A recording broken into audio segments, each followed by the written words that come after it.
Hey everyone and welcome back to another video. In this video, I'm going to show you how to change your location on TaskRabbit. Now this video is going to be particularly useful for individuals. Let's say that you want to go ahead and change your location on TaskRabbit.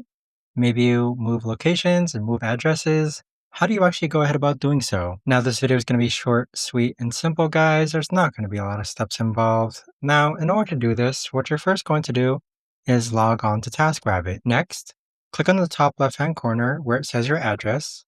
Then this is where you're going to enter your new address. So enter your new address, then click on save. So what'll happen is that all of the tasks will actually auto-populate with nearby TaskRabbiters so that you can find the person for you. But there you have it, guys. That right there is the best and easiest way that I know of to actually go ahead and change your location on TaskRabbit. If you guys know of a better, easier way to actually do this, let me know in the comments down below. I would love to know. Thanks so much for watching, everyone, and I'll see you guys all in the next video.